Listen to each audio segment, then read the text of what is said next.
You're on the Six Screens Telenetwork, earning the reputation of giving all the right ingredients, uninhibited, in exposing the hard, cold facts about the Watchtower Society. In Disney. Well, hello, everyone, and welcome in once again to another rockin' awesome night here at the Six Screens. Wow, I really hope everything's going well in your world. I certainly appreciated the day we had up here in Boston. It was beautiful. I hope you're having a beautiful day like that as well. My name is Rick Farron, and I'm coming to you from the apostate capital of the world, right up here in Boston, Massachusetts. And boy, we have got a bunch of apostates up here. There's no question about it. And the good part about it is they're going to be coming to where you are.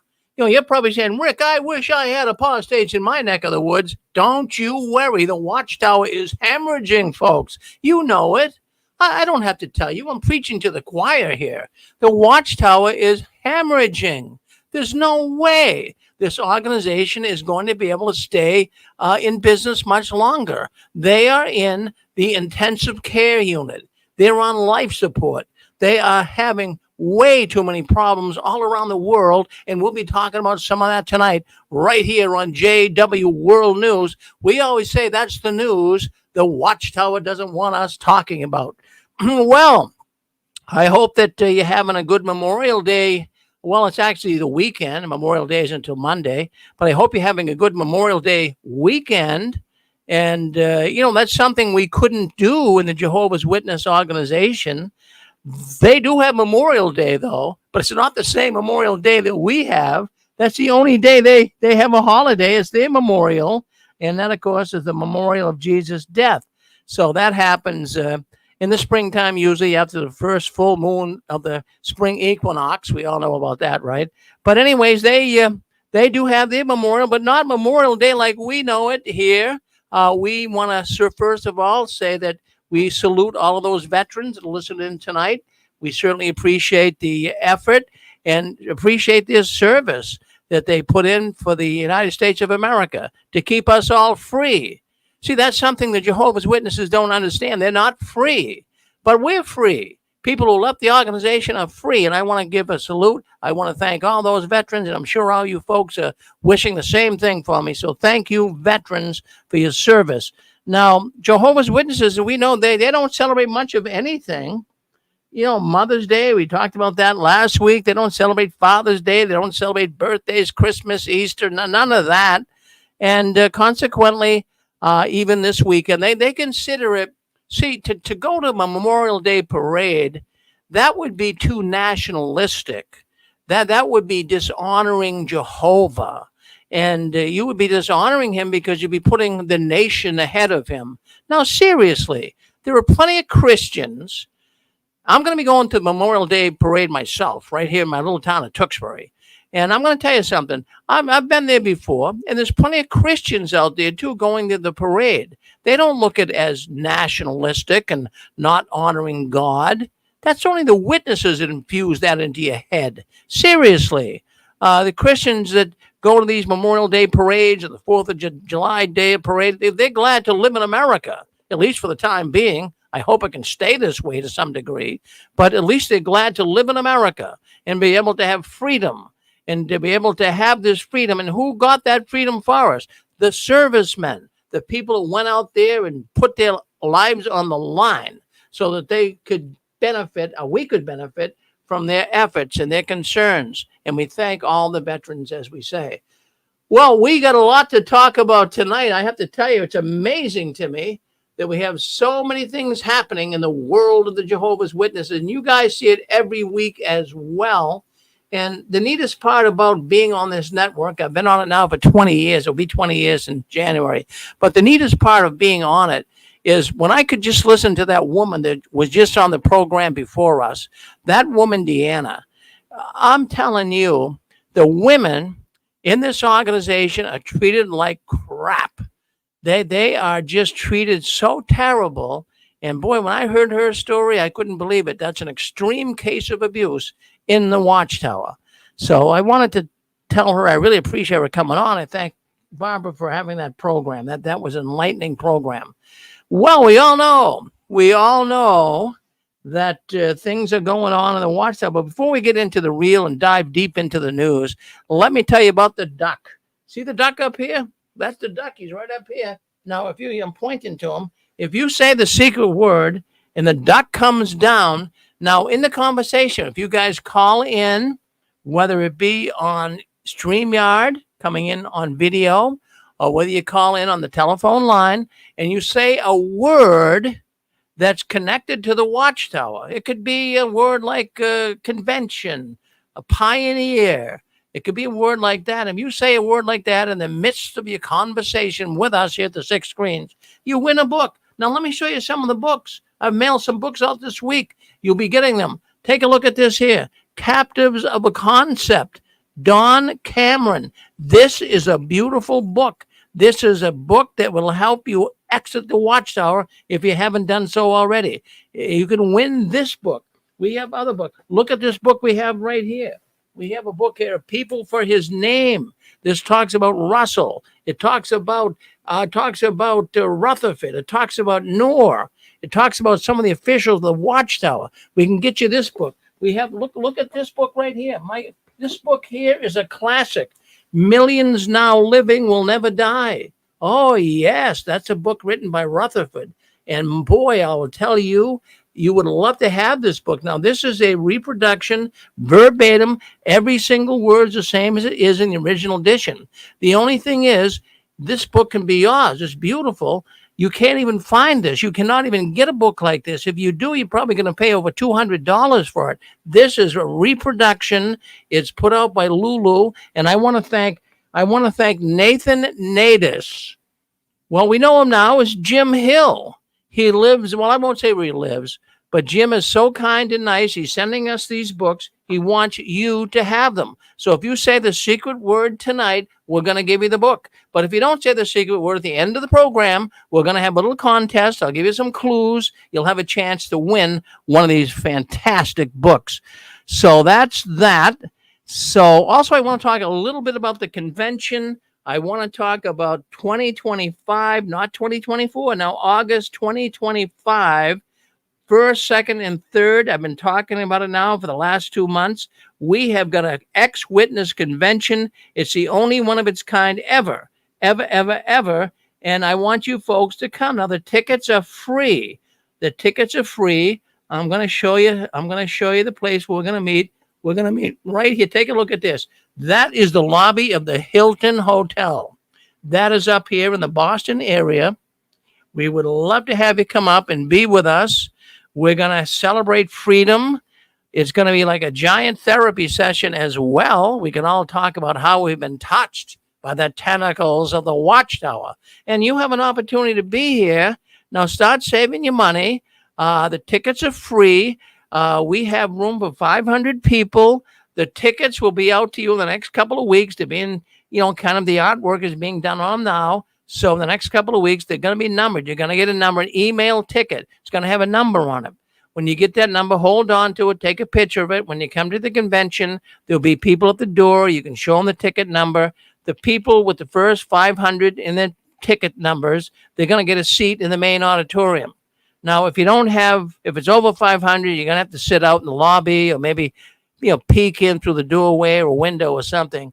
But try to get in. Let me know. Six Screens. Write me at jwworldnews@gmail.com.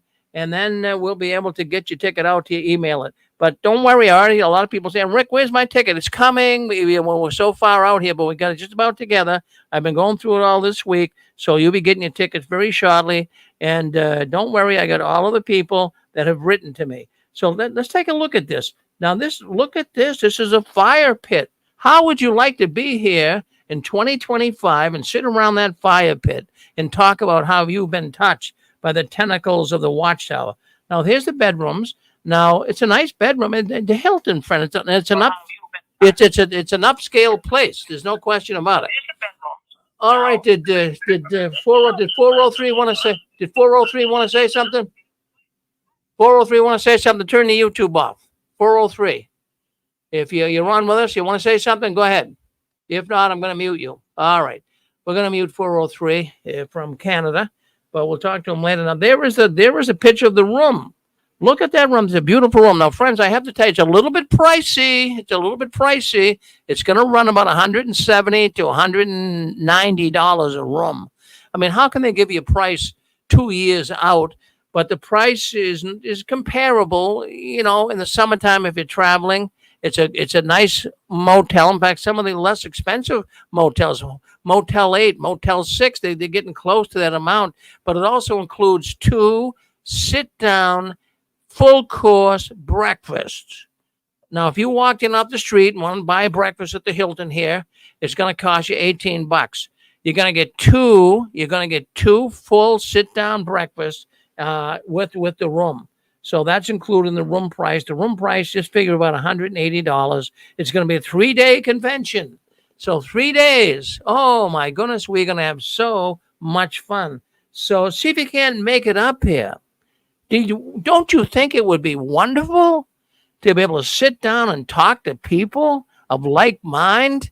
People have been hurt. People have been touched by the tentacles. It would be a wonderful thing. So see if you can't make it. It would be good. All right. Well, anyways, let's get back to action here. Let's talk about what's going on behind the curtains of the Watchtower. And like I say, there's a lot going on. I say that every week, I know. But did you know, and I think you do, people are dropping off like flies. Yes, I know it's anecdotal. I know that you hear it all the time on Reddit and JWN. You hear it from YouTube videos, but it's true. People in the Jehovah's Witness organization are dropping off like flies. And I'm getting information coming in here to the 6 screens. This really gets me excited. And it should get you excited too, to see so many people leaving. And I know there's a lot of people listening to this program. Maybe they haven't left yet. And they kind of rely on this program to kind of give them the impetus, to give them that little shove out the back door of the Kingdom Hall. But anyways, I just wanted to tell you that the information I'm getting here, it's really showing that people are leaving, I know in the old saying, in droves. And they are. The atmosphere in the Kingdom Hall meetings is like, it's hard to really cut. It's so thick. Now, in the past week alone, I've had people give me information about more people not showing up at the Kingdom Halls. Now, this is just a proliferation of individuals that have stopped going or they're not coming. And, you know, I'm not trying to in any way embellish or in any way to try to overemphasize things, but I wanted to share with you some of the things people are saying. So some of the people are saying they're going into the Kingdom Halls and, you know, there's hardly anybody there anymore. And then those that are there are older people. And we've been talking about that a lot here on the 6 screens. So there's just so many young ones too, young kids. I say kids, but young men, young women, that they've had it. What, in goodness name's sake, would a person want to be one of Jehovah's Witnesses for today, especially a young person? What is in it for them? They can't date. They can't do anything. You know, there's no sports for them to play. They can't do things in school after curricula. They can't join certain clubs. Why would any young person in their right mind want to be a Jehovah's Witness? It just doesn't make any sense to me.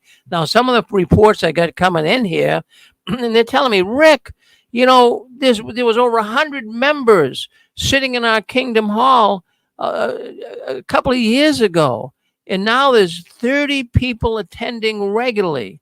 30 people. Friends, I can remember book studies that had 30 people. So, you know, I'm getting all of these coming in. And then we have a Watchtower article that's coming out this week. It's this week's Watchtower article. And the Watchtower article is all about, you know, the fear mongering and how the apostates are trying to take you away from Jehovah's organization. Friends, the governing body is scared to death. They know it. There's so many articles showing that they are speaking up. That is the governing body. The officials of the Watchtower is showing that they are speaking up and saying enough is enough with the apostates. Don't listen to them. The Watchtower, this is something that really gets me. It really, really does. Friends, I've been researching and hanging in there on the Jehovah's Witness world here for going on 20 years. I mean, I was a witness for 50 years before I got involved with my program here. But I'm going to tell you, for a number of years now, the Watchtower organization has said that while we're hanging in around 8.5 million people, that is a crock of baloney. 8.5 million. They've been saying it for years. Now, based on how they've been saying it and expressing it, they should have 11 million, 10 to 11 million by now. But the numbers are just hanging in at 8.5 million for years. And I have to tell you, this is the biggest exit ever. Now, let me clarify this. There's been 2 times in history that the Watchtower has lost 250,000 people. Well, let's roll the clock back all the way to 1925 in that area. This is when Judge Rutherford kind of really put the pressure on people who wanted to follow Russell and not him. Rutherford kind of really was somewhat coercive in getting people to want to come along with the new Watchtower, not the old Watchtower, but he wanted people to come along with the new Watchtower. At that time, 250,000 people left, and they went into the Bible student arrangement as we know today. Now, when else did 250,000 people leave? 250,000 people left in 1976, right after 1975. You can look it up in the albums of the Watchtower. You can see the numbers dwindled, 250,000 people. But friends, it's way more today. Now we have something really different today than we had back then. What we have today is PMOs. You know the acronyms, right? PMO. What does a PMO mean? PMO acronym means physically in, mentally out. This is astronomical. How many PMOs are there? Now, there's been estimates put out there, 30% of the people going to Kingdom Halls today are probably PMOs. I have to say it's probably even more. Every week I come on here, I'm thinking it's more, just based on the information that I'm getting here at the 6 screens. But I have to tell you that just go with 30%. So if you got 30% of 8 million, well, that's 2.5, 3 million people, 30%, somewhere around there, leaving the organization. Well, they're still in it. That's the strange thing about it. They're different than people back in 1925 and 1975. They're kind of hanging in there because they know what would happen if they just abruptly left. But just talk about the PMOs. Just talk about 2 million people that don't believe this and are going to the meetings. Friends, this is the information age, the internet. It's the great equalizer. You're not going to be able to continue to go at this rate, Watchtower. You can't. You can't continue to try to keep people upbuilt. You can't keep, baptizing kids and, really, oh, this is wonderful. Look at how many people were getting baptized. This is all a bunch of baloney. 90%, underline it, 90% of the young people that are really going to the meetings with mom and dad, they're going to be out of here. As soon as they're 18, 19 years old, that's it. And that's not just me trying to, make things sound bigger than life. That's a fact. There's nothing in this organization for young kids. If you're a young kid listening in, pack your bags. Now stop and think about it. I mentioned it here a number of times. What is the Watchtower going to do? How are they going to stop the hemorrhage? Well, I've talked about it for the last couple of months here, really. With all of these changes taking place in the Watchtower, you don't have to report time anymore. Men can wear a beard, women can wear slacks. With all of these changes taking place in the Watchtower, I think the only way that they're going to be able to get new recruits is by allowing women to marry unbelieving men. You say, well, wait a minute, Rick, they would never do anything like that. Well, we just had a woman on. Did you listen to Barbara's program before this? That woman was married 4 times, 3 times to Jehovah's Witness men. They were all losers. So, and then the Watchtower was really stuck up for these losers for many years, too. Well, be nicer to your husband, show him that he's the head of the house, and give him his due, and all of this baloney stuff from the Watchtower. So I think the Watchtower, I think the powers to be, I think they're sitting down in their little think tank and they're saying, how can we get more people? Let the sisters marry outside the so-called truth. And, there can be restrictions put on that. Maybe if the men is showing a feeling toward Jehovah, that the Watchtower will go along with it. It's just my thoughts. I mean, don't take it to the bank and cash it. But I'm thinking that's one of if I was a governing body member today, I'd have to sit down and say, how are we going to get new people? How are we going to get new people? I'd have to say, hey, let's open up the floodgates. Let's let the women, we have a lot of women in the organization. Let's let them marry unbelieving men, as long as the men have a godly desire. That's my feelings. Okay, would someone like to? Hey, Rick? Yes, go ahead, Susan. I wanted to mention, if you allow women to marry, let's call them worldly men, you'd have to allow men to marry worldly women. How would you not allow that? Well, what's good for the goose is good for the gander. I mean, you'd have to allow it. Right. You'd have to allow it, Susan. Yes. So I think we're going to see it. It's either that, if you have a corrupt business and all of a sudden you're looking to get more customers, but you have such a bad reputation, you're willing to try anything. You're willing to throw anything into the mix to try to get some more people. So I don't think the Watchtower really has anything to lose here, Susan. I really don't. If they can throw that into the mix, I think they can get a lot of people.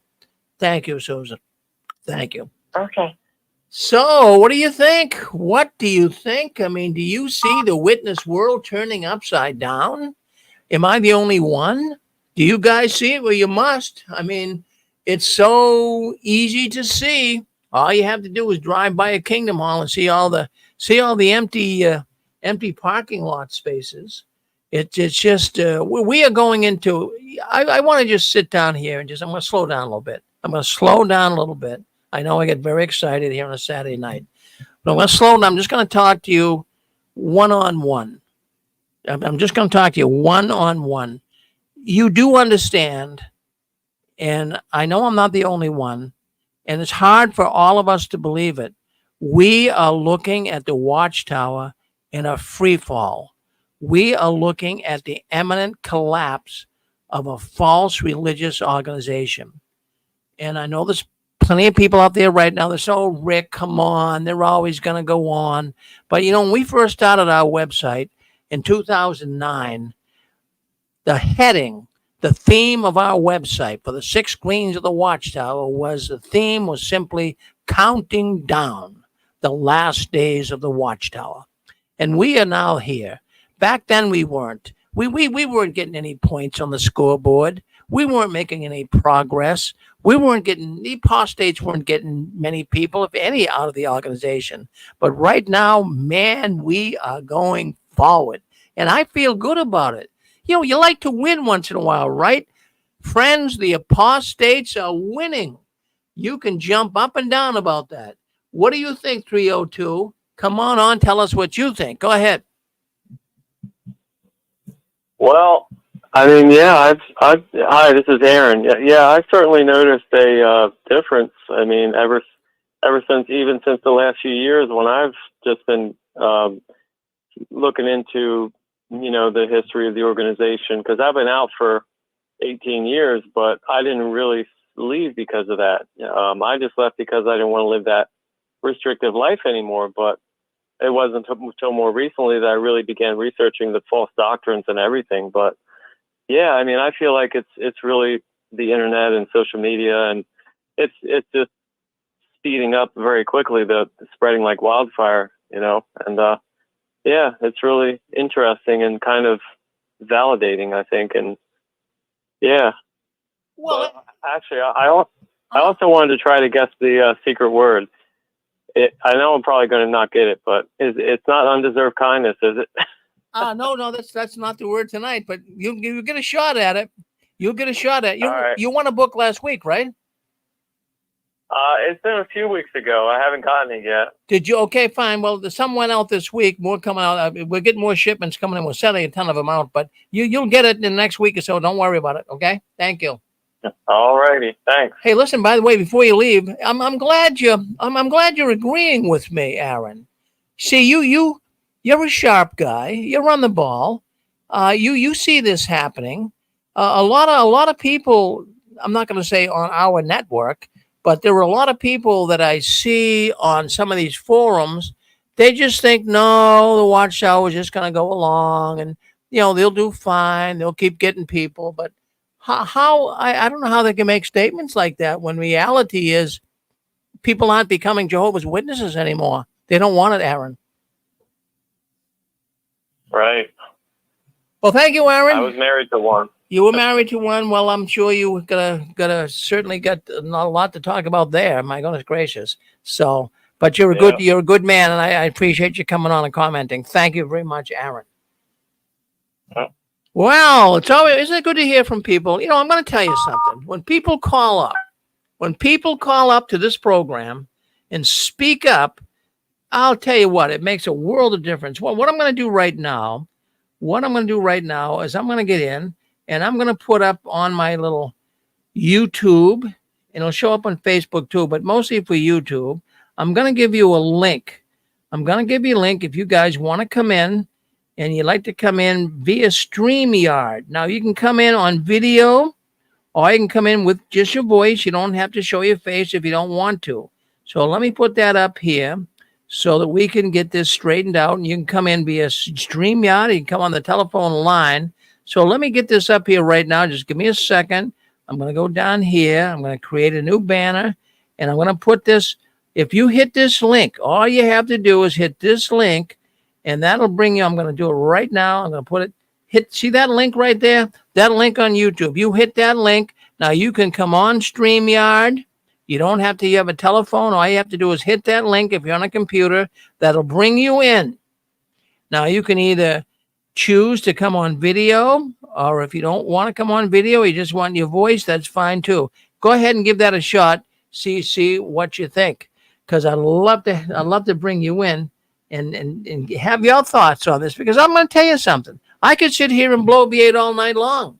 Oh, that Rick Farron, he's full of baloney. I mean, that's what people could say. But when they hear a whole lot of people coming in and talking, they go, wow, this is amazing. I get this all the time. People call me and say, geez, Rick, people call in. That really helps me to move myself away from the Watchtower. All right. So I don't know if you saw this or not on the news. It's pretty disturbing.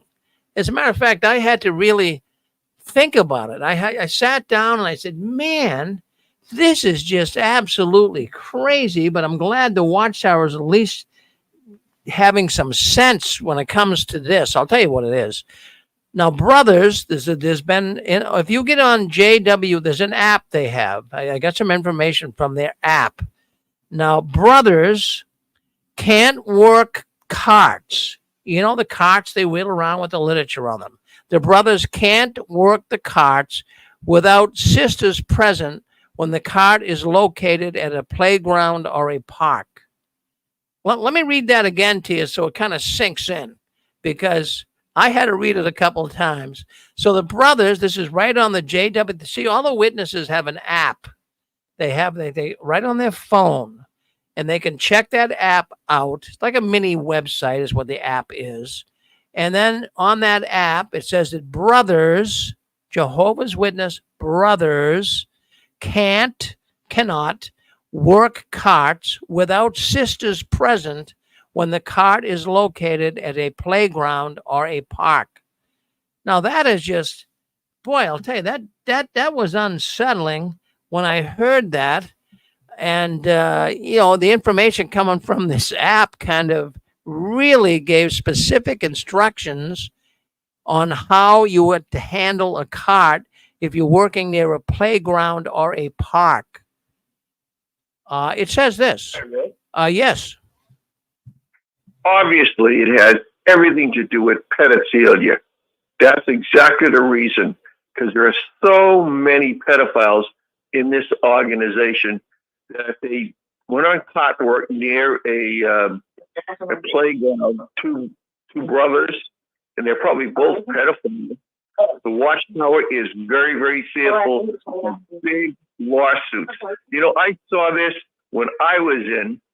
I remember a brother would tap me on the shoulder and say, "Brother Borgie, when your son goes to the men's room," and my boys used to do that all the time. They get bored and they get up and they go to the bathroom.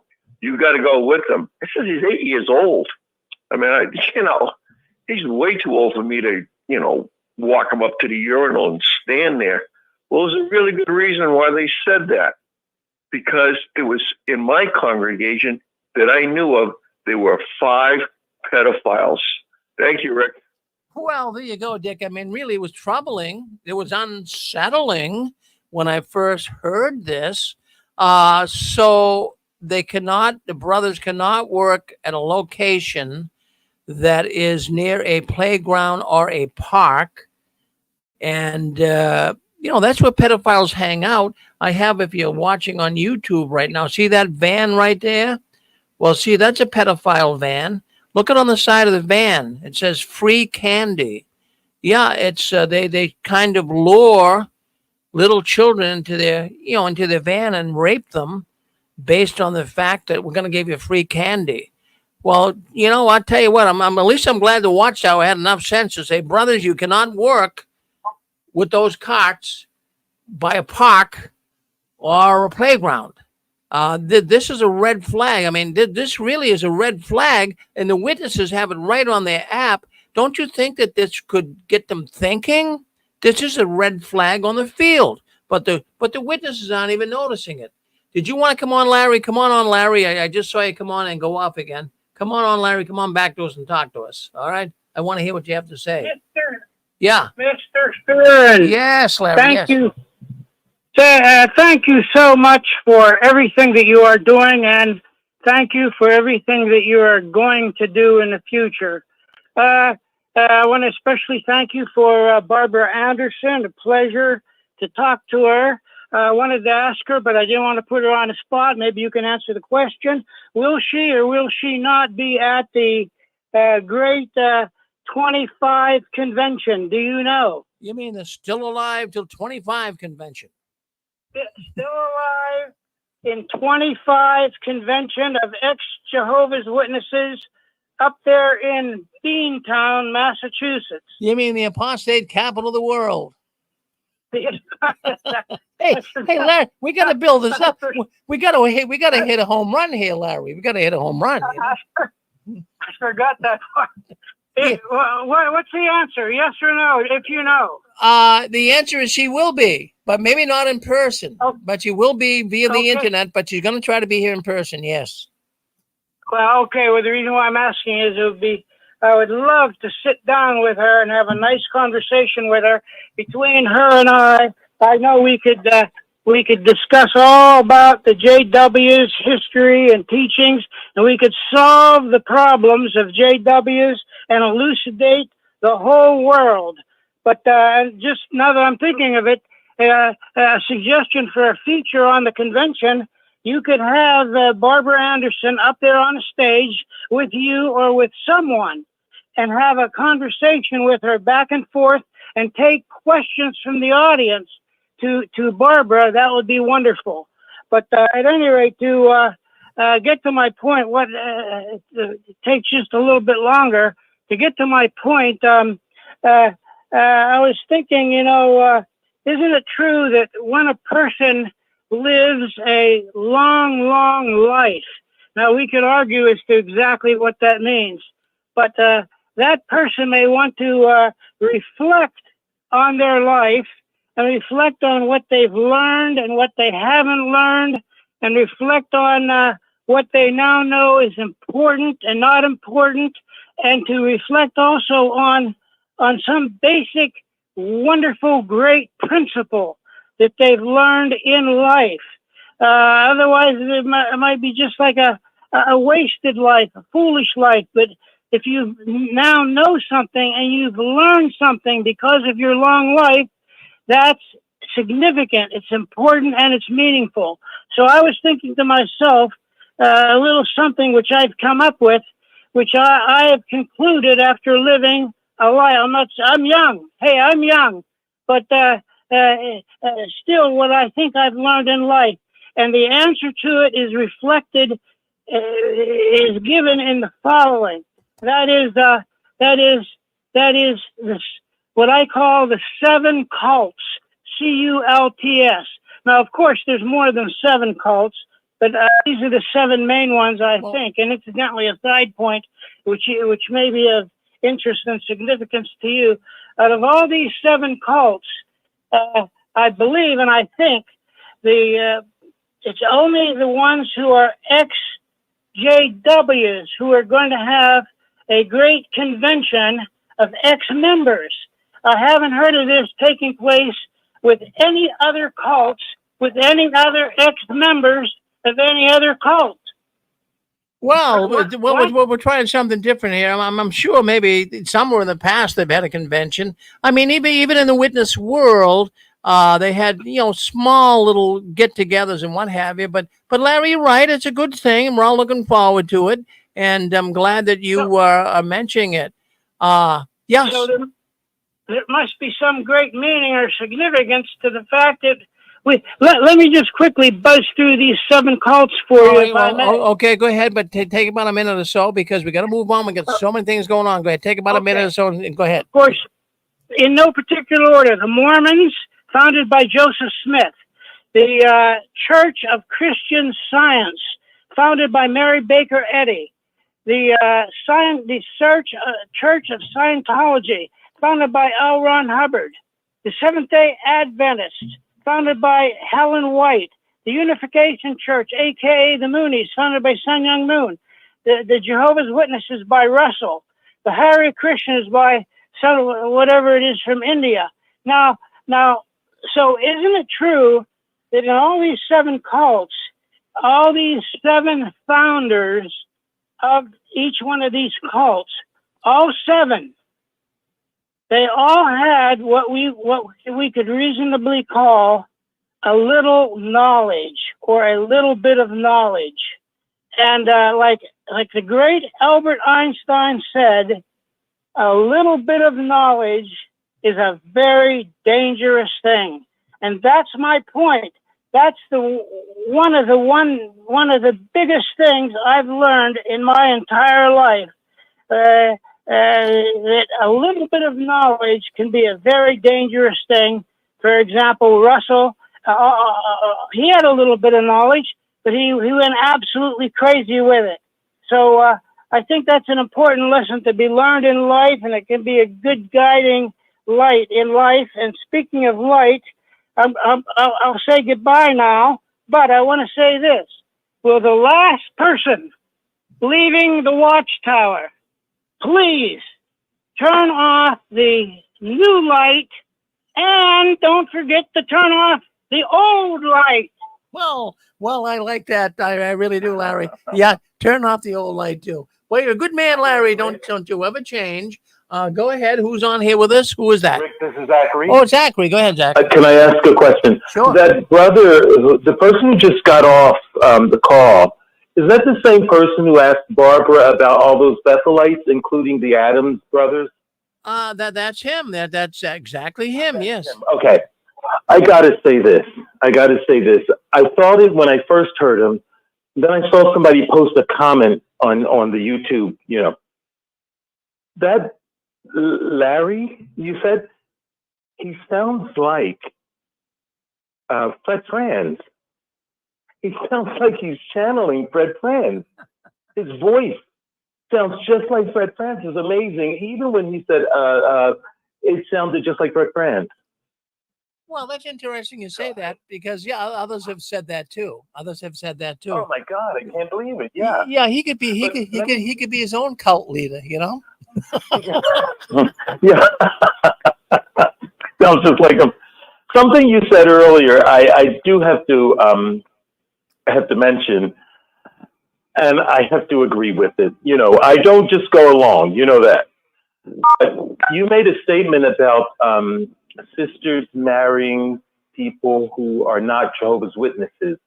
Would the governing body change so as to allow sisters to marry people who are not Jehovah's Witnesses? But you added a twist to it. You said within certain parameters, something like that.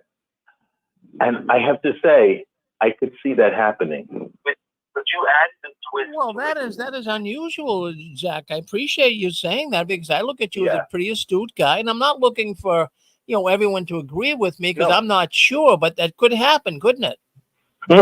Right. I could see that happening. Yeah. Now, the strange thing is whenever I talk to anybody that I know who's a witness, they still seem to be just as steadfast as they always were.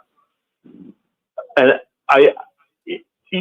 at this point, I was talking to a sister the other day, and I said, I really do see a lot of these changes happening in the witnesses because now the witnesses are on governing body 3.0 because they had a couple of new ones that became governing body members, and their ideas are probably different from the governing body members who started with Brother Loesch, who was the first new one after the original governing body. So I do see sort of governing body 3.0, but I can't believe how steadfast some of the people that I know, how steadfast they are with the witnesses. They still see it the same as they've always seen it. Oh yeah, they haven't changed, Zach. They haven't changed. Yeah. Well, thank you. Thank you So, for. Go ahead. Yeah, I just wanted to say that. Yeah, I see that. I could see them allowing people, sisters and brothers, to marry people who are not witnesses within certain parameters. You know, if they seem to have an interest in the truth, if they are studying, if they've made advancement, if they've got certain attitudes. Well, there's guidelines they would put out, and if the men fit that guideline, it could happen. We'll see what happens. I mean, we don't know. It's only conjecture. We'll see what happens. Thank you. Right. Okay. Okay. I think we got Pixie. Pixie, go ahead. What do you have to say, Pixie? Well, the caller was calling in with some kind of secrets. You know what the secret is after you leave? Living well is the best revenge. Well, Pixie, I know you live well, so I do. Did I tell you how much I love the Hilton? You love the Hilton? What do you love about the Hilton? Hilton has creme brulee and coffee. So you make sure to let the chef know that we got a creme brulee and coffee crowd, and every Hilton is supposed to have it. And there's nothing like it after dinner, a couple hours after that, and you can get some of that, and it's great. The service and everything at the Hilton is fantastic. Well, we're going to have a good time up there, Pixie, and we're looking forward to it. We're really, really looking forward to it. Yeah, that this can all come about. So, you know, sometimes we were told to say no to so many things. We didn't have birthdays. We didn't have holidays. We almost said no to things we could have. So it's nice to have a little bit of luxury with this event. It's going to be really great. Yeah, well, let me ask you why I got you on here, because one of the stories here I went with here tonight on JW World News is on the app, Jehovah's Witness app. It's instructing people on how to work with the cart, and they don't want brothers going to a playground or to a like a park by themselves. They want a sister accompanying them What do you think that's all about? Suspect, isn't it? That's suspect, or as the kids say now, that's sus. Real sus. So, well, what are you extracting from that? Oh, first of all, they shouldn't be taking those carts out like they do. They should have, like, I don't know. Don't get me started on that one. Usually I do have something to say, but I just think the whole thing, I don't miss it. I miss some of the people, and I miss my beloveds, but I don't miss that door-to-door and the cart work and assemblies where people would faint for lack of water and bad food that they charged us for. Again, the secret is living well is the best revenge. The time that we use of our own time to have Sunday brunch. The Methodists aren't going either. My Methodist neighbor's got a grill. And my Mormon neighbor, she says, I believe half of it. So people are enjoying their weekends. They're grilling. They're having people over. The use of our time and enjoying it. Well, what you're talking about here, Pixie, you just raised my way of thinking a little bit. When we were Jehovah's Witnesses, a holiday meant nothing. And, we still had to go to the meetings, whether it was Thanksgiving, whether it was Christmas, and had to go out in service. But I'll tell you what, that's one of the things about freedom from the Watchtower that I really enjoyed today. Like even this holiday weekend, Memorial Day, that's a holiday. And I want to salute all the veterans out there for going into service. Many of them never came back because they wanted to fight for our freedom. But isn't it nice to just be able to have a weekend where you can relax a little bit, people are off work, and you can just kind of kick back and say, wow, I'm glad to live in America. Doesn't that feel good, huh? That's exactly it. That's exactly it. And it's good to punctuate your year with a few events. It's good to punctuate your life with a few events. It goes so quickly, and some of us had to think, well, how old am I? Because we didn't even have birthdays, especially the born-ins. I think it affects the born-ins more because we didn't have that year end of Christmas or the birthday. And it's like time goes by so quickly without something to celebrate. And I personally will watch the concert on Monday on PBS. I might even shed a tear for some of my family that were in World War II or neighbors that I've known. We were not allowed to feel those feelings of pride or sadness or even to celebrate some of the heroic deeds that some of these men and women did for our freedoms. So, yes, I think Monday's very important for those that gave the ultimate price for their country. And I wouldn't have spoken this way as a teenager or a young adult. We were discouraged from all kinds of things that are normal for the nation in which you live. We could have got reprimanded by the elders for participating. Say if we went to a 4th of July parade and they found out about it, we could be reprimanded for that. Now, you probably wouldn't be disfellowshipped, but why would you go there, Rick? That's nationalistic. That's taking your attention away from Jehovah. I mean, that's the type of stuff they would say, Pixie. Well, you and I know because we live in different parts of the country, but we're on that coast of the 13 colonies history. You and I, we've got those buildings that go way back. And we know that was freedom of religion, freedom of the press, and freedom of speech. So many of the witnesses are homeschooled or underschooled that they really don't understand a lot of things. I'm with you, Pixie. Pixie, you certainly have nailed it. Thank you very much for calling in tonight. Well, kick back and have a brew for me and have a good Monday and remember those people. Well, thank you. Thank you, Pixie. Well, I got a person writing into YouTube here. They want to know if there's more than one Hilton up in Boston. Yep, there's a lot of Hiltons. What do you think? We're a bunch of hicks up here? We're up here in the Northeast, but there's a bunch of Hiltons up here. Yeah, that's good. All right, so this really got me thinking. On the app, the Jehovah's Witness app, and how they were saying that, if you're a male, they don't want you going out in your cart to to a playground or to a to a setting where it would be like a campground or anything like that. They don't want you doing that alone because you'd be around children. They don't want you to do it. I mean, that's very suspicious. Very, very suspicious. And I think that you guys all realize that. Now, it's not just look at I'm going to say male or female. I think it's just wrong to go to a park or a playground with that cart. I just don't see it necessary. I would be frightened myself if I was a young dad and I took my children to the park and I see a culty religious group trying to, attract people to the religion in the playground area. That would bother me. I mean, I really would, unless I'm just thinking too out of the park here myself. But I'm thinking it would bother me to see that. I don't think playgrounds and park areas are really the best place for Jehovah's Witnesses to set their carts up. It's just my feelings. So I hope that I hope that the witnesses will take this to heart. There's some things when we were all Jehovah's Witnesses, there's many things we felt very uncomfortable with. But if I was still a witness and they wanted me to go to the park or a playground, I wouldn't go there. I wouldn't go there.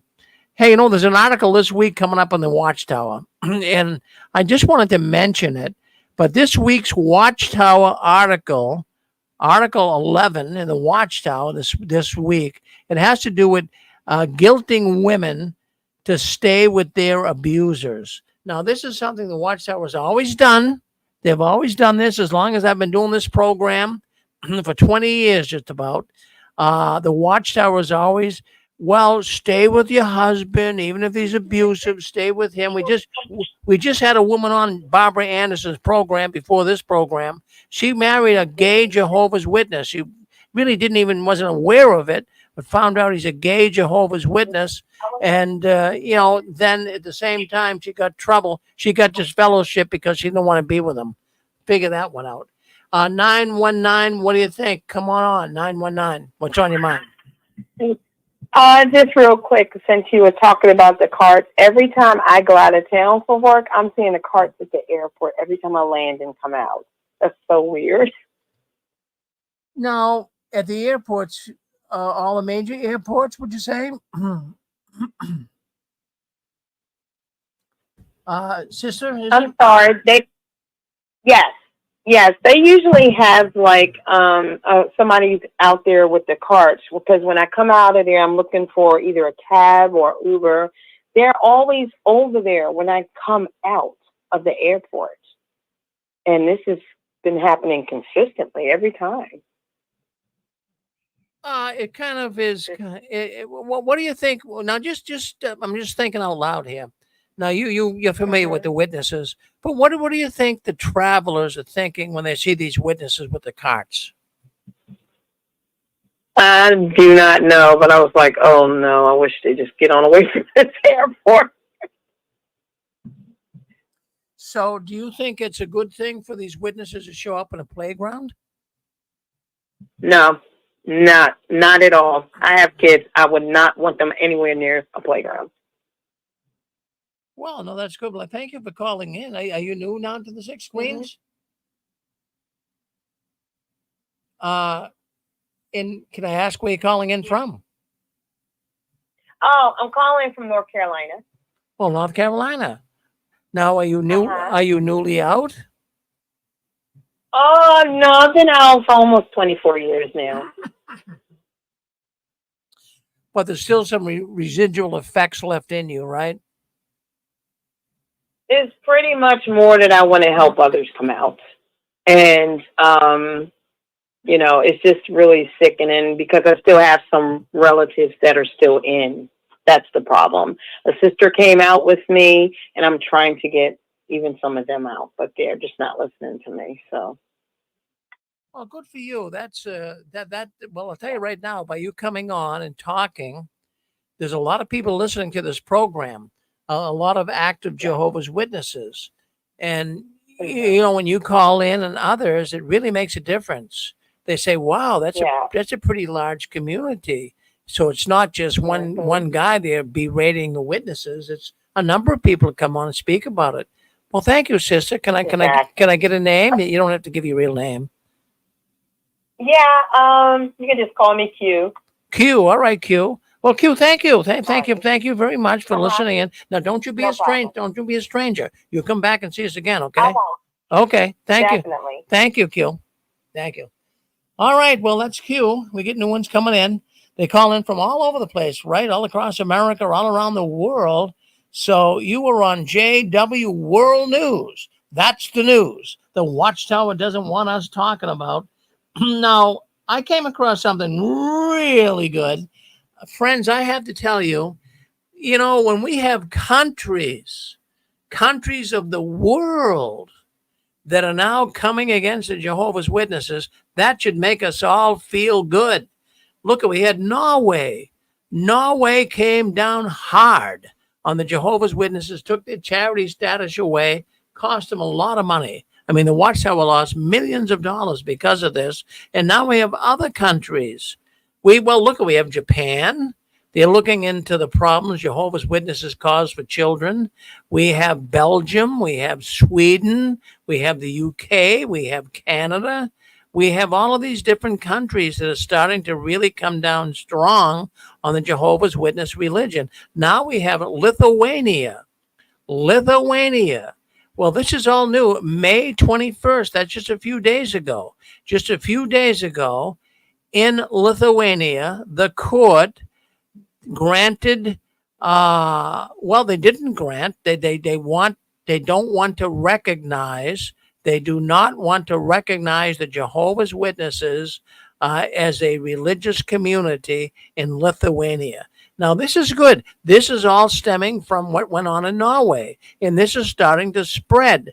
So the religious community of Jehovah's Witnesses in Lithuania is now being compromised due to non-compliance with requirements of the Constitution of the law. Well, what law? What are the Jehovah's Witnesses doing in Lithuania that are causing all kinds of problems in that country for the witnesses? Well, there's a number of things, but let's just start with the fact that, they don't allow blood transfusions, and that is a problem. Lithuania says, what about little children? Should the parents have the right to come in and have a little child die for not taking a blood transfusion? So Lithuania is concerned about that. They're also concerned about Jehovah's Witnesses not wanting to go into military and defend the country of Lithuania. So they're saying, you guys, I don't know if we can have you as a recognized religion in Lithuania if you're going to be like this. And now other countries as well are looking into it. Isn't it wonderful? When we were just apostates, we were trying to get scores on the scoreboard. We couldn't do it. But now we have countries. That are helping fight the battle. So thank you, Lithuania. Thank you very much for wanting to get on board here. And, I have to tell you, I don't know. If I was an official of the Watchtower, I'd say, man, we better start changing things fast. We are in deep doo-doo here. So I'm thinking there'll be more countries. So thank you, Lithuania. Isn't that good news? I feel very excited when I see countries. Friends, these are governments coming down on the Watchtower. Of course, they're going to look at it. Oh, that's persecution. They don't like the Jehovah's Witnesses. This is Satan, the devil. They're agents of. They're gonna say everything in the book. But you know something? They can say whatever they want. The countries are saying we've had enough. We have had enough with Jehovah's Witnesses in our country. Well, how about the charity work? In fact, I got information. A brother gave me information this week that really blew my mind. I thought about it a lot, and I said, how unfair of the Watchtower. Now, this brother, he went out of his way. He just wanted to do something for his community. And, a lot of people do. A lot of people say, look, I want to do something for my little community here. I like where I live, and I want to participate in something. So this brother went out, and he participated in food packaging. He was working with a team from where he worked. So they wanted to give food packages out to the poor. and those people that had direct impact on their life because of poverty. So he figured, well, I'm going to go down and spend a little bit of my time packing food and putting it in bags and delivering it to the poor. Well, the elders found out about it, and guess what? Do you think they upheld it? Do you think they gave him a pat on the back and said, "Oh, good for you, brother"? Well, that's nice. Isn't that wonderful? You want to help the poor people. No, in fact, one of the elders called it disgusting. He said it was disgusting that this brother was actually, working team effort with his company to help distribute food to the poor people. The elder called it a waste of time and disgusting. Now, when I hear that, that's disgusting to me. This young brother was going out trying to do his best to help people in his community. And the Watchtower came down and jumped all over him for that. It's not fair, at least in my way of thinking, the way the Watchtower treats people who want to do charity work. As a matter of fact, what it got me thinking is what's going on in Brazil right now. Did you hear about the floods? We've been talking about it here for the last couple of weeks. Brazil has got wicked floods. Well, it's all over now, but a couple of weeks ago, and people are displaced. Homes have been ruined. The poor people in Brazil, they had nowhere to stay. They had no food. So, the organization stuck their big nose into it because in Brazil, the government actually asked people through government agencies if they could help and send some money, $20, $5, $10, whatever they could do, and help the poor people in Brazil. But the Watchtower quickly jumped on the bandwagon, and through the Kingdom Hall elders, they told them not to, they were discouraged against sending donations to Brazil other than donations to the Watchtower, that they would take care of the matter. Now, what do you think of that? I mean, what do you think of that? In other words, so the government's asking for help. So you say, gee, let's send $50 and help the poor people in Brazil. Now, that money was going to go to all people, not just Jehovah's Witnesses. But the organization has to stick their big nose into it. It's none of their business. And they're saying, well, really don't donate directly. Don't donate to these governmental agencies. Basically what they're saying is, donate to us and we'll make sure it gets to the right people. Can you imagine that? Well, what kind of an organization is this? What kind of an organization was I in? The more I look back on the trail, the more I pick up crumbs on the trail. I'm saying, what type of an organization was I in? I must have been completely nuts. I mean, all of us feel that way, right? But listen, there's Harvard graduates. There's people with PhDs that are Jehovah's Witnesses. So don't beat up too bad on yourself. But, I got thinking, and, from time to time, my mind kind of wanders a little bit, but I'll lay in bed at night. And I think, what really could the Jehovah's Witnesses do if they really wanted to recruit more people into their cult? I mean, you'd have to start thinking like a cult leader here, right?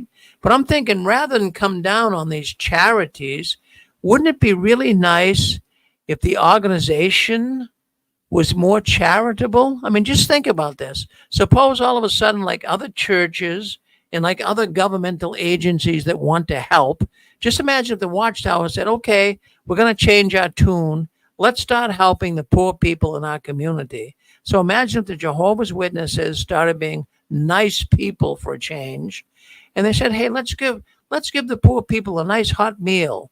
Well, let's give them a nice hot meal and even give them a little place to sleep at night. Maybe open up some Kingdom Halls. Now, don't you think that they could really get the message across? Don't you think they could say to these people, it's not always going to be like this. There will be a time when you won't have a problem having a meal. You won't have a problem having a roof over your head. Wouldn't that be more effective than not even paying attention to the poor people's plight? Wouldn't that pay more attention to getting them to come into the so-called truth? But to be honest, they don't want poor people. They don't want poor people joining the organization. The poor people can't give them any money. So they're not going to be charitable. But I'm thinking that's a way they could recruit more people in. Just be a little more charitable. But no, that's beyond the Watchtower. They don't want the poor and the homeless people. They want to convert people that can donate. They want to convert people that have a few bucks in their pocket. Isn't that sad? It's very sad. What do you think, Susan? Brett? Yes. I was thinking, they're not following what the Bible teaches. It said Jesus said, "Who really is the faithful slave?" And then he illustrates in a parable shortly after that. He said, "You were hungry, and I gave you something to eat. You were thirsty, and I gave you something to drink. Sick and in prison, and I visited you." Those are charitable acts. That's what the Bible teaches them to do. So if they're the faithful slave like they claim, then they should be doing these charitable acts. But they don't. It's like when Hurricane Andrew came through, and they all went down and all were putting roofs on witnesses' houses. But they only did it so they could get the insurance money. They go to Brazil, they don't get any insurance money. They don't get it. They don't have groups of people putting up houses because they don't get any monetary benefit. But they're not following what the Bible teaches. So they can't be the faithful and discreet slave because they're not feeding and giving something to drink and something to eat and visiting sick poor people that are in prison. They're not taking care of the poor. So there's something wrong. They are not the faithful slave. Well, that's an excellent comment, Susan. I'm not just saying it because you're my wife, but that's true.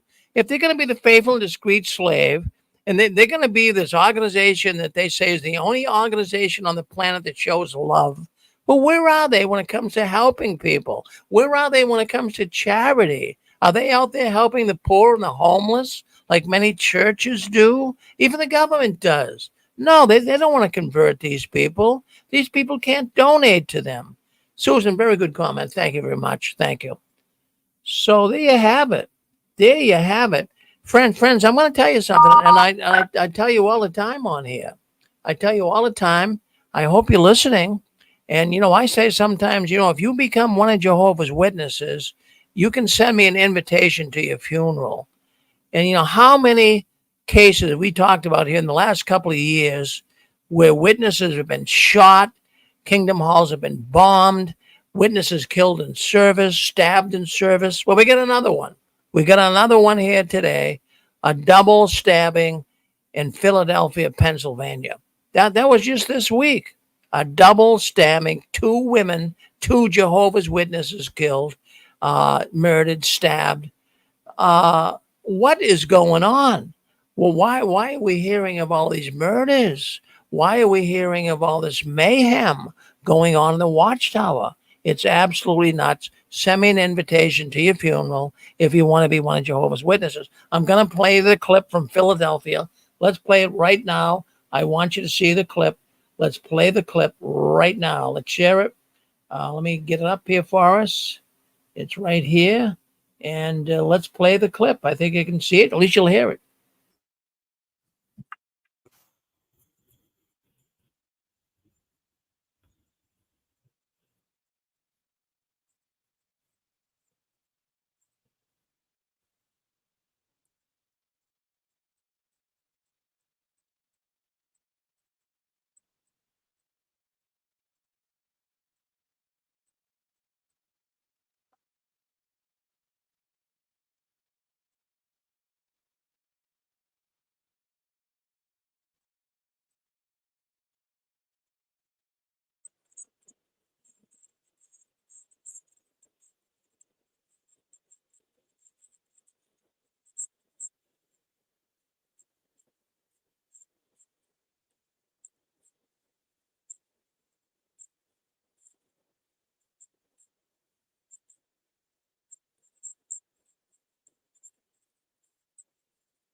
Well, there you go. I mean, I want to show that to you. I mean, really, when you stop and think about it, all of these murders, the mayhem that we're learning about in the Watchtower, just absolutely unbelievable.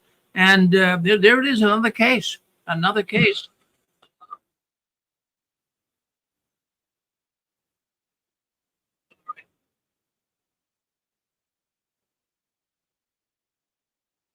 I don't know if you guys could hear that or not, but anyways, it was on there, and there was a stabbing death.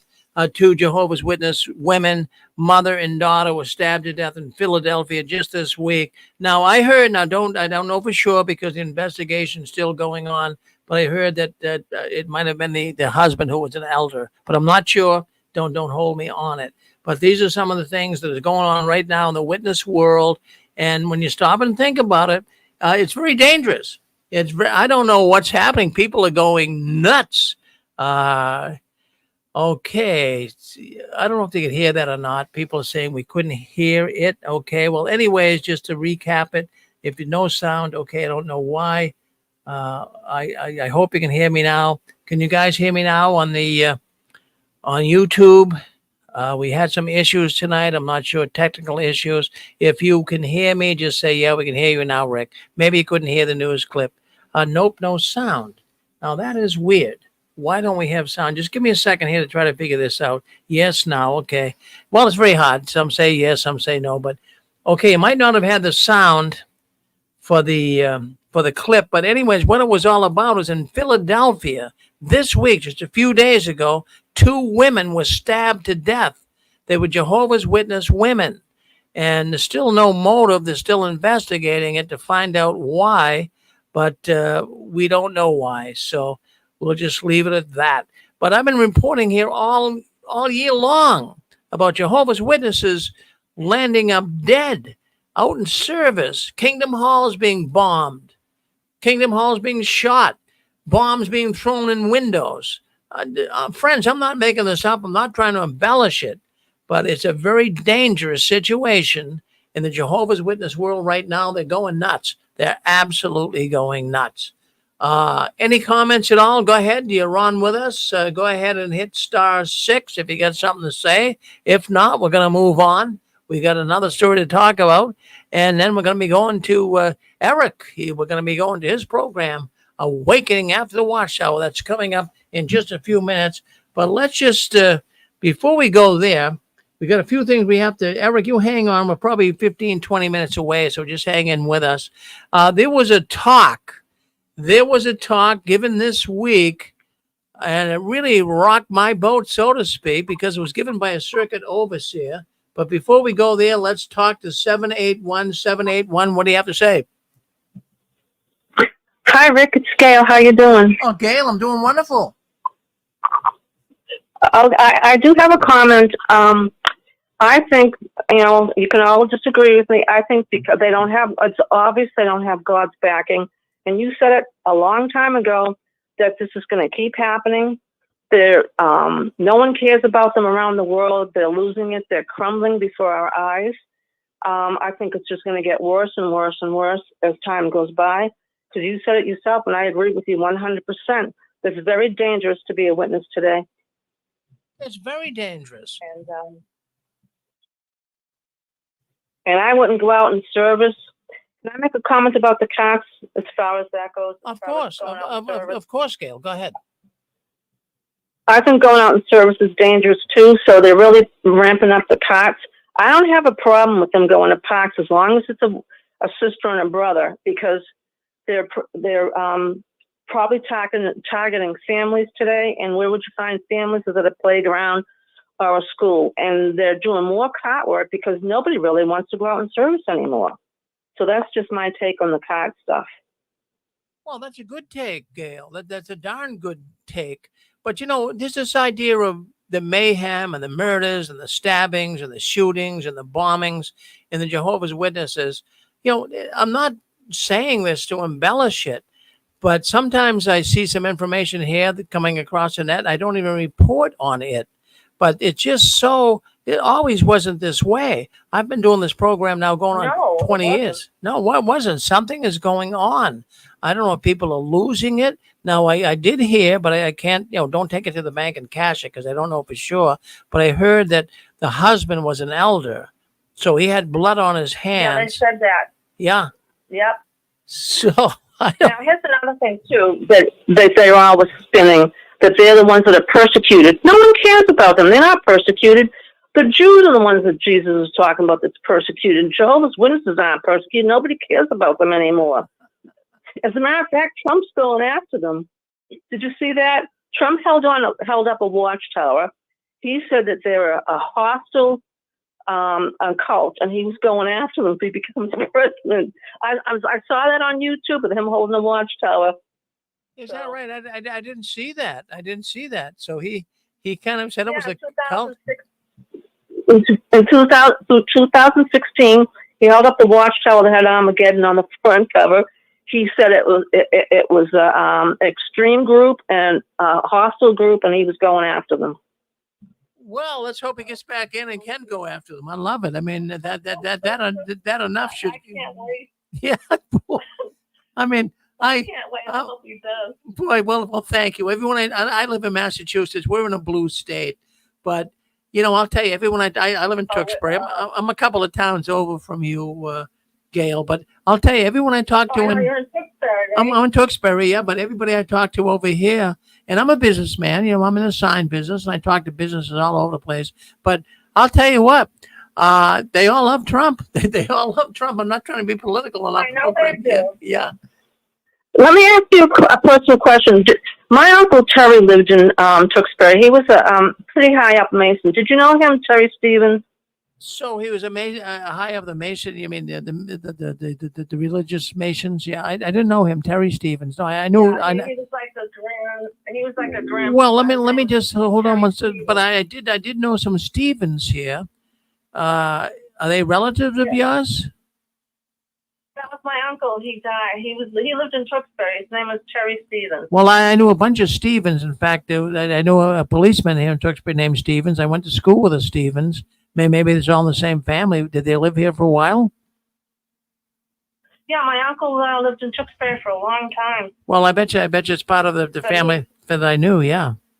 Yeah, it probably is. Yeah, because he ran the Mason Hall in Billerica. Is that right? Wow. But he's now deceased. Wow. Yeah, but he was the Grand Poobah in that area, but he's long gone now. Wow, no, Stevens was big. I always wanted to ask if you knew him. Well, no, I didn't know Terry, but I knew other Stevens, yeah. Well, thank you, Gail. Always good to hear from you. I love that Boston accent. We both we sound the same, I know I haven't been on for a while. Yeah. I've been busy, so I haven't been on for a while, but I wanted to tune in tonight. Well, thank you. Thank you for coming in, Gail. Thank you very much. Always good to hear from you. Keep You're waving welcome. that flag. Good talking to you. Thank Yeah, you. you too. Yep. Bye-bye. Okay. Bye. I'm going to hang up and listen. Bye. Right. Well, there you go. That's Gail, right? My goodness gracious. We love Gail. All right. So there we have it. I mean, things are changing. But no, I heard, in fact, I'll tell you what, I got information coming in here this week. A circuit overseer talk that blew me away. Now, he talked to the audience. Now, you tell me what you think, because I'm thinking one way, but maybe my mind is always working in a different direction. But I got information coming in here this week that a circuit overseer came to the, well, he brought out this. I mean, let me just tell you what the circuit overseer said. He said that, many are leaving the truth. He focused on that. Right now, there's a lot of people leaving the so-called truth. We know that. Now, he said that some are very curious with the verbiage. Some are very curious with the verbiage. You say, well, what does that mean, Rick? Well, he said that some are very crafty and they're coming up to Jehovah's Witnesses. These are apostates, and they're very careful on how they word things. And he was talking all about how you're supposed to stay loyal to Jehovah. But then in the context of his conversation, he said some things here that kind of got me thinking he might be a PMO himself. He might be physically in and going out. it really shook me up when I stopped and thought about it. He was saying that to the audience that he was speaking of, that don't let these people wake you up. Now, that's a strange thing to say when you stop and think about it, right? Don't let these people wake you up. Don't listen to what they have to say. Now, if a circuit overseer said that to me in my congregation, don't let these people wake you up. That would more or less suggest to me that I'm sleeping. That would more or less suggest to me that I'm sleeping. So maybe I'm going a little bit too far on this, but by him saying that, it's almost like a little cue sentence or cue phrase that he's using that is saying, wake up. By saying, don't let them wake you up, it's almost like he's saying, wake up. I mean, that's how I would look at it. I don't know how you would look at it, but this is the type of stuff I'm hearing. Last week, we reported on a similar thing by circuit overseers. But, friends, I have to tell you, I think a lot of the circuit overseers are waking up as well. I really do. I do believe that we are seeing something we haven't seen ever here since I've been doing the 6 screens, people waking up. JP, what do you have to say? Hi, Rick. How you doing tonight? Good tonight, JP. Thank you. Yeah, I was going to say there's 2 things I wanted to comment on that you were speaking about on the show tonight. And one of them was you were talking about, I think, PMOs earlier, and it's kind of relating to what you're speaking about now. And I was talking to you a while back, like on the phone, and we were talking about how many I was thinking were probably had partaken over the years. And I had told you that I thought, based on the statistics just in the Proclaimers book and other stuff, that there was probably, at least since Russell's time to the time now, that there's at least 500,000 witnesses that have partaken from, the emblems and that have been anointed. So how they can calculate, from the time from when Jesus died to, when Russell came, all those other ones, it just doesn't make any sense. But besides that, what I was going to say is, as far as the amount of witnesses that are out of the organization right now that are either disfellowshipped or disassociated, a lot of XJW channels will say that it's probably like around 1 million or so. But I've done a little bit of research and stuff, and I've taken some of the statistics since like 2009, because we know that based on the Pew Research, like witnesses that are raised in the organization, about 1/3 of them stay in the organization and about 2/3 of them leave. And the same statistic is pretty much consistent with the amount of people that get disfellowshipped every year, as opposed to the amount of people that come into the organization in some years.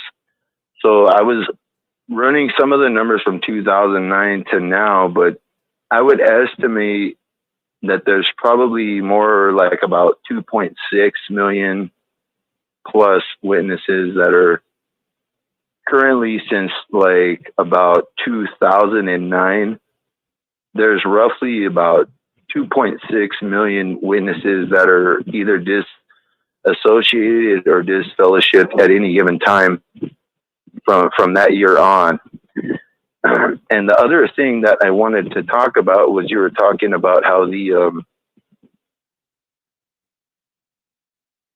at any city parks or whatever, that if there's a brother at a cart, there needs to be a sister. Well, I think with that the witnesses are just starting to catch up on what it takes to make sure that children are safe. And I think they're trying to catch up with the rest of the world, not only in religious aspects, but also secular situations and other things. For example, where I attend church, anybody that's involved with a church that has anything to do with the Sunday school or the nursery or youth groups, they all have to go through a criminal background check. And I have a real good friend she was a Sunday school teacher, and she used to tell me that anytime they have any kind of Sunday school or any nursery or anything, that there's always has to be at least 2 adults, not only to make sure that, you know, the one adult doesn't get overwhelmed with taking care of too many of the children, but they also need to make sure that they, you know, get educated and, you know, have entertainment, you know, in the right aspect without being overburdened like one person. So that's one thing that I see, that they look a little more into taking care of children and stuff, as opposed to Watchtower. And it's different with that, because you were also talking about, just in the last few minutes, what has Watchtower done? And they don't do anything to kind of lump everybody together, like the children and the adults. And where I attend, they have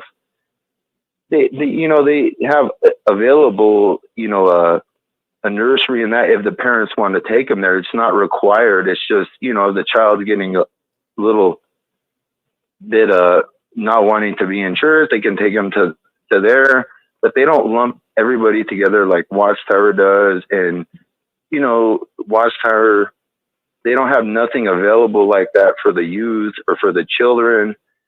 And where I go, they also have a homeless ministry. They have one for people who are suffering in the church from substance abuse or anything like that, and also counseling for newly married couples or just older married couple people. And they offer all that from this one small non-denominational church. But Watchtower doesn't have anything available like that for when you go to the camp. You just kind of thrown together, and that's what Yeah. but that's, Okay, JP, I'm not sure what's happening, but it's kind of breaking up a little bit. But no, you're absolutely right, JP. Well, thank you, JP, for bringing that information to us. Something is going on here with sound. Thank you, JP. I'm not sure who's coming in here, but all right. Sometimes technical issues, but anyways, in fact, Caleb was just on a little while ago. Caleb wanted to come on a 6-screen streamline, StreamYard, but we couldn't get him on for some reason. Does Calgary want to speak up? 403, what do you have to say, Calgary?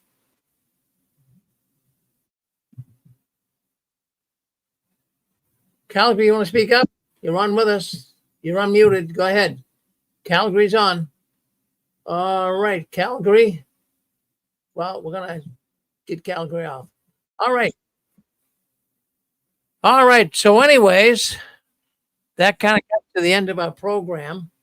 Friends, we have some, you know, when you run a network like this, there's a lot going on. I mean, you can't see it. I'm here, I'm talking, but I'm doing a lot of things in the background. We've got various platforms we're on, and sometimes things just don't work the way you want them to work.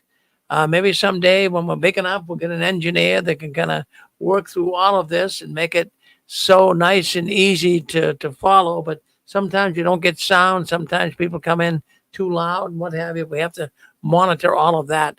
But anyways, I want to let you know we have a program coming up next, Awakening After the Watchtower with a good friend, Eric. He'll be on about, I'd say, 10 minutes. But before we do that, no one said the secret word tonight. If anyone on here thinks that the secret word was said, let me know when we go through this, and we'll be able to straighten it out and make sure that if you said the secret word tonight, you will get a prize. But let's give some clues. Let's open up the envelope here. Let's take a look at the secret words that were said here tonight. All right. So I'm going to give you a clue. Now, look, you can win a book. We have some beautiful books we're giving away. We have Millions Now Living Will Never Die. We have that one. And we also have A People for His Name's Sake. Now, if you want to learn more about the Jehovah's Witnesses, the presidents, the founders, right there. We'll get you that book. Oh, we have another book here. Now, this is one of my favorite. This is a great book. It's called Captives of a Concept. So we're going to let you try to win these books tonight. But before we get into the secret words, let's go to 714. 714. What do you have to say? Oh, Rick, it's Nadine. I really enjoyed the show tonight. There was a lot of interesting, different subjects, but I'm just waiting for the clues. I don't want to really actually win. I want to see if I know what they are. Well, yeah, your books are on the way. In fact, I said we gave you a bunch of books, so they're on the way. You'll have them soon. Yeah. All right. So I enjoyed the show tonight. It was very good. did you like it? Well, thank you. Thank you. I'm glad you liked it. We had.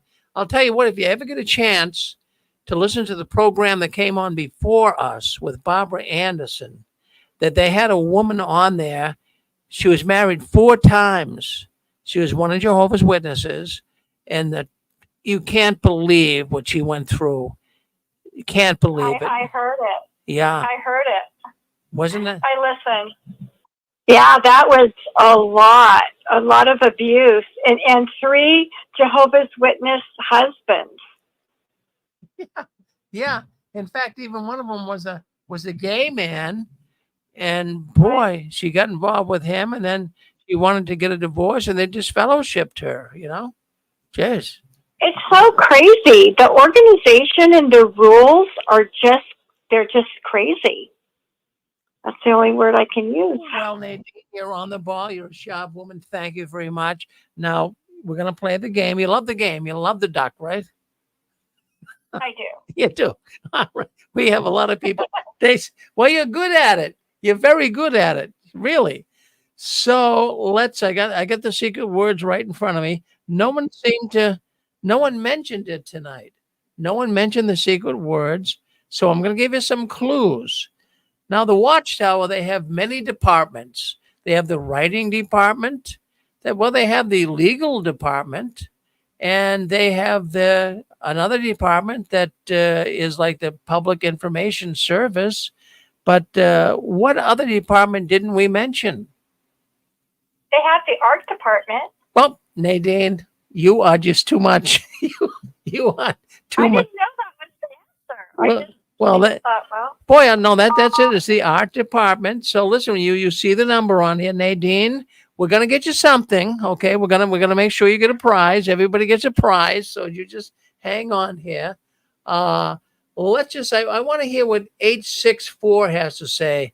864, come on, you're with us. What do you have to say, 864? I'm waiting for your next clue for your duck to come down. Oh, you ready? Okay, yeah, the duck will come down. So we're gonna ask the next clue for the duck. We got some beautiful books. If you haven't, I'm not gonna show them to you again. They're beautiful books, really, really good. So let's go with this. This is the next clue. This is one of the secret words tonight. So every year there is a special meeting. It usually no, not the memorial. The annual meeting. Let them finish, people. it's well, Nadine, you're too good. You're like the Jeopardy champion here. It's the annual meeting. You got it, Nadine. And Nadine, I don't know, you're pretty good at this program. Okay, all right, let's go to the next. We get the next clue. So by all means, be quick on the draw here because Nadine's quick. She's on the ball. So let's go with this. All right. Now, the Watchtower for many years has printed something that we all look forward to. It was The yearbook. The yearbook. Yearbook. Okay. We had 4 different people say the yearbook. I'm trying to go back to the first one that said it. I think it was 908. 908. I think you're the winner. So 908, send me your not the email, but send me your snail mail address, and I'll send you a book. Okay. Rick, I'm 908, and I didn't utter a word, so it wasn't me. It was okay. Well, thank you for being honest. I'm looking at a computer. I'm looking at a computer screen here that just. Thank you, 908. You're an honest man. You know, I want to send you something anyways for being honest. I really, really No, do. I don't need anything because I really appreciate all that you do. Well, thank you, but I mean, you're being honest. I love honest people. I want a ticket for your convention in 2025. All right. Well, you'll get a convention. Write me at JW World News. They're free. So write me at JW World News. You got a convention ticket. I'd love to meet you there. Thank you, Rick. I'd love You to won have. one of the first 500. Remember that. Yeah, that's it. Thank you. All right. So okay. So we still got that one up in the air. Someone mentioned yearbook. Who could that have been? Was that? Well, we'll let that one go. I'm sorry, we'll let that one go. Let's go to the next one. Nobody mentioned this one tonight. Now, at the assemblies and the conventions, oh, we all loved the food. The drama. The drama. No, it wasn't drama. No, we all loved New the. releases. No, we all loved Oh the. God. We all loved the food. We all loved the. food. Now we had we had the Savory cheesecake. We all liked that. Right. We had the pudding. We had the pudding. I forget what it was. We had the Shasta Coke and ginger ale. Wait a So minute, Rick. What year are you going with? Because it changes through the years. well, it changed through the years, but then we had the subs and we had a bunch of things. But this particular thing I'm thinking about because it was one of the favorite. It had to do with something Mexican. Burritos. You got it. So you got it was burritos. You got it. Zach, send me. I know you're not going to do it, but you would get a book. I'd love to send it to you, but I have nowhere to send it. All right. So let's move on to the next one. Here's Maybe I'll come and get it. okay. So we got another one here. Oh my goodness, when we were witnesses, we all looked forward to the memorial. Oh, it was a wonderful occasion. But then they had a talk after the memorial. Special talk. Okay, well, Zachary, you won the first one. Let's Wait, I was supposed to say, I want to be Nadine. Jeez. Yeah. Well, you're not as good as Nadine yet. You're not as good as Nadine yet. I know. So okay, But I'll be quiet. so let's go to the next person that came on after Zachary. Was that you, 908? Was that 908? No, I'll be honest again. It wasn't me. Okay, you're very honest. Yeah, who was it? It was me. It was me, Rick. Oh, it's 403. That's okay. That's Brian. Yeah. Brian? These two, they, you know, at a race, you're supposed to wait till the gun goes off, you know? I've been trying that, but they all jump in. Well, I'll tell you what, Rick, here's the thing. A few weeks ago, I did win a book.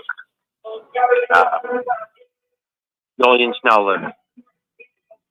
yeah. Well, I never got the email. I will. I'm trying to decide whether I'm going to have it sent to my friend in South Carolina or if I'm going to have it sent to my P.O. box in Sweetgrass, Montana. I'm not sure yet, but because I'm probably going down there for a visit pretty quick. All right. Well, But anyway, the other book that I am interested in, I actually have not read this other book either. And it's because I could never get one. And that is People for His. Actually, I think I did get it out of the library, maybe back in the 1970s, the People for His Name. But I would like to get a copy of that. And if I qualify as a winner, then I'll say I want that. all right. Well, no, you'll get that, Brian. By all means, just let me know. In fact, when you write the email to me at JW World News with the address, I'll send it to. Just put that book down that you want. I got a bunch of them here. I'll send you one. Okay. Yeah. Well, you gave me I won the other one that Yeah, the million's now living. In fact, you win you win 2 books, and maybe you could even win 3 tonight. Okay, we got a couple more questions to go. So you hang in with us. All right. Thank you, Brian. Good to hear from you. All right. So let's move on. We have more secret words here. We have the duck didn't come down. Nobody said the secret word, so let's go with this. So Rick, let me ask you this. Yeah. So if someone says the word before you give the clue and read it out, they still win?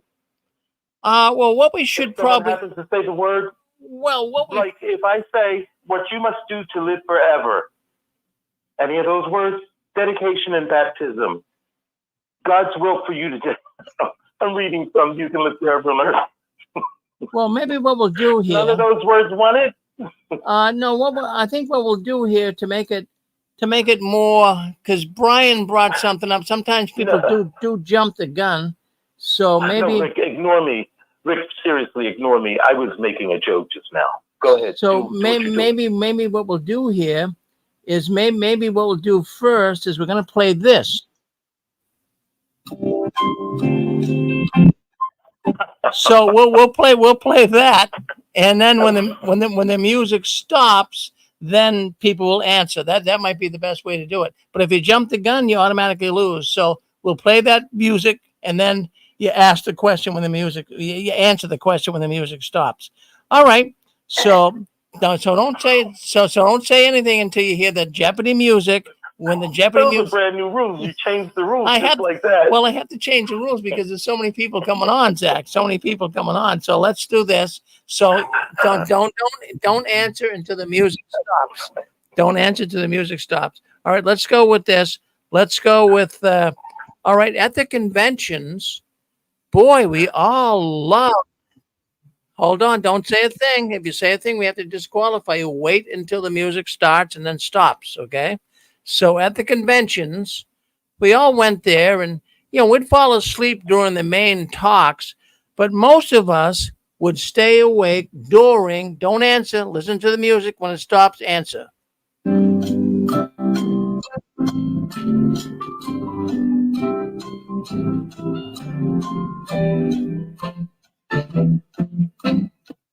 So, what's the answer? Drama.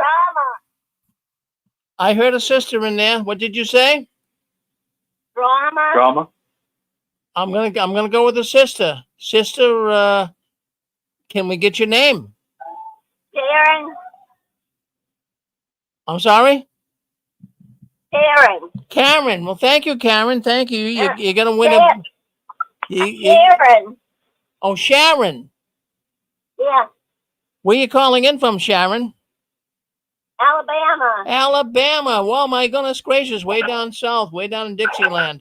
All right. So send me your email address at JW World News, and we'll get your book. Okay. Okay. Thanks. Well, thank you. Thank you for coming in. We really appreciate it. Thank you very much. All right. So let's go back here. We got one more tonight. Then we're going to Eric. So wait till the music starts and stops. And let's talk about this. In the Jehovah's Witness vernacular, in the way they suggest things and kind of hint to you on ways to deal with others in the congregation, something that always would come up is we don't want to stumble. Up. I'm gonna. They can't win. Whoever that was. Okay, hold on 1 second. They disqualified.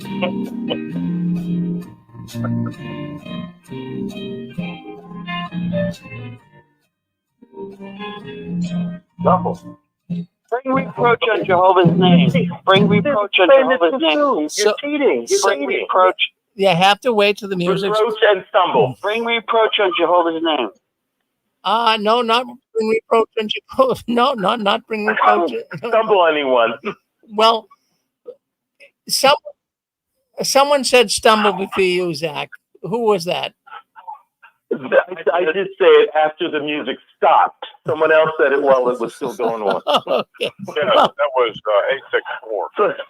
Oh, hold on. I think we had a new brother come in. Brother, Was it 864, brother? Yeah, I said it before the music stopped, so I'm disqualified. Well, I kind of like you. I think because I think he should be put on reproof. I appreciate that, brother. If not mock, we should at least mock him, right? If not reproof. Yeah. For 1971, he should be put on probation. There I am. Well, you know something? I like the brother so much. I think I'm going to give him a book anyways.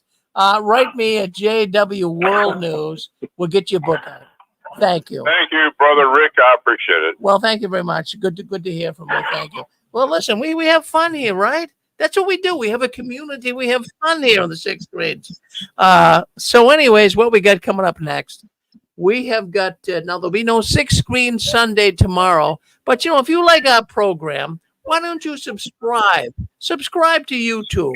You know, we don't monetize this at this point. The only thing we have to gain here is get more people coming in and listening to our program.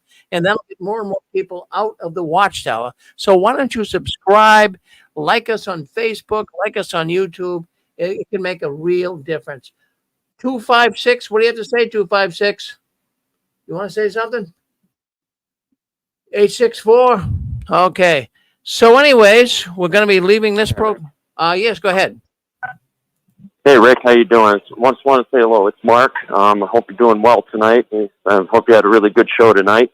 Want to just say hello and just let you know I want to give you my full support in every way, 100% to you and your whole entire show and all the XJWs who are participating and looking in, you know, and listening in tonight and all that tonight. You're doing a totally one great, totally awesome job, Rick. Thank you so very much. Well, thank you, Mark. Always. Also, yeah, Rick. Also, I just real quick. Tom Hodson informed me that you had announced. I believe it was on your show tonight. I obviously missed it, but Tom Hodson sent me a message tonight and had informed me about two women who were stabbed to death in Philadelphia, Pennsylvania, who were JWs. Is that correct?